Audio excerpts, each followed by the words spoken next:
Is he taking the piss or what?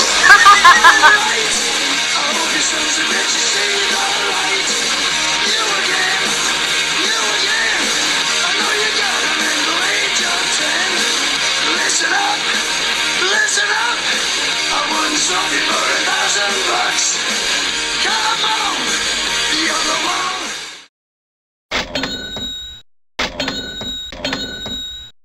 I've got the medicine you need.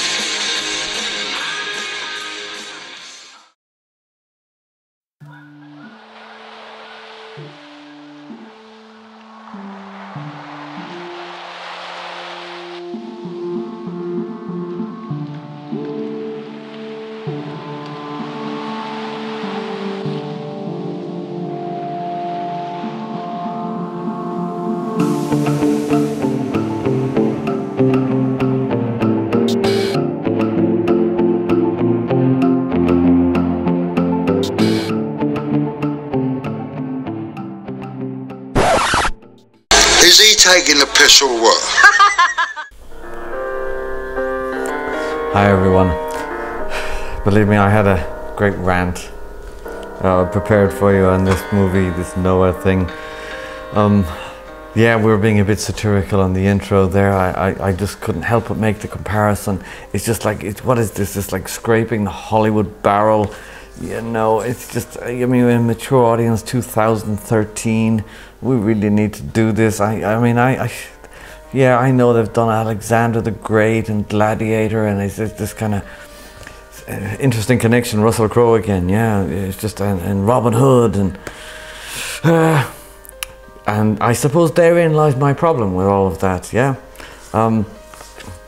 Therein lies my problem. Because whatever about Robin Hood, you see, and they're trying to stretch the parameters. There must have been, or he's loosely based on some kind of character, you know. There's no smoke without fire. There must be something in it, yeah, whatever. Well, I don't know. I mean, it's just, it's so depressing. Noah, the movie, you know, great special effects. I have to say, I haven't seen the film.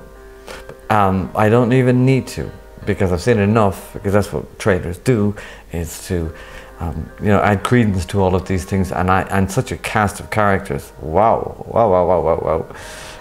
You know, one of the characters that surprised me was the participation, good old Jennifer Connelly. You know, the last time I saw you, Jennifer, was you were Darwin's wife. That real character Charles Darwin really existed, yeah. I'm sure, judging by the trailer, the special effects are wonderful. It's just that for me, clearly, and I'm speaking to the choir principally here, is that what people, or if I'm not speaking to the choir, it's just that, get this straight in your head. I'm an ex-fundamentalist, and when I was with Jehovah's Witnesses, they tried to, they even had this lovely book, and that embers of timber had been found on Mount Arafat or somewhere in Turkey, and adding credence to it.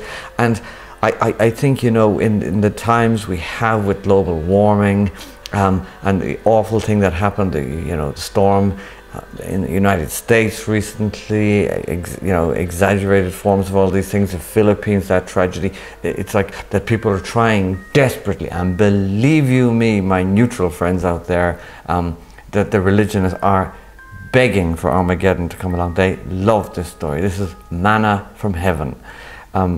And it just depresses me that Hollywood, as I say, scraping the Hollywood barrel for historic genre, would go this far and do this now. Why not? It's a free world. It's just laughable. It must be such an affront to every scientist worthy of the name, regardless of the discipline, whether it's archaeology, anthropology, biology, across the board. It must be, because it's just, it's so loaded, given the legal cases against creationism in the educational system in the United States, the fundamentalism in Islam and Orthodox Judaism about creationism and all that. I mean, for me and my generation growing up with Franco Zeffirelli, Jesus of Nazareth, or Cecil B. DeMille, you know, Charlton Heston, Yul Brynner, it was fun, and I knew in my heart and soul. Even my father told me at the time, he'd say, "Hey mate, don't worry about it. I mean, you know, you can't part the Red Sea like that, and you know, fucking objects don't turn into serpents, whatever. And it seemed pretty rational to me. On the Jesus front, we know that the Romans existed. We know during that epoch whether the guy existed or not.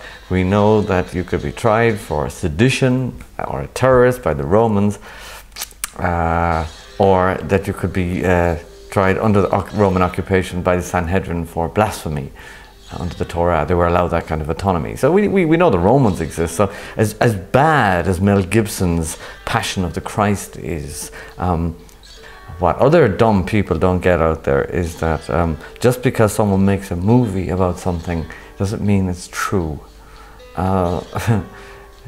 Because but they'll say, see how they replicate. It's called special effects. How they did the boat. How do you get all those millions and millions of species on board? I'm sorry to say that most people are lazy, disingenuous intellectually, and they wouldn't even turn page 1 to investigate anything in this regard, certainly in monotheism. You know, no one came away from Alexander thinking, like, I believe in Zeus and Apollo, and I'm taking it damn seriously. But you'll get people, it's just like after the Passion of the Christ, Mel Gibson's movie, everybody became Catholic for 24 hours intensely post seeing it in the theatres. It was that emotionally draining, and that was the reason for it. But I just think that coming from the United States, who produces this thing, Noah, whatever, and given the problems they have, the Bible Belt, the fundamentalism, it's just really a bad fucking choice. It really is.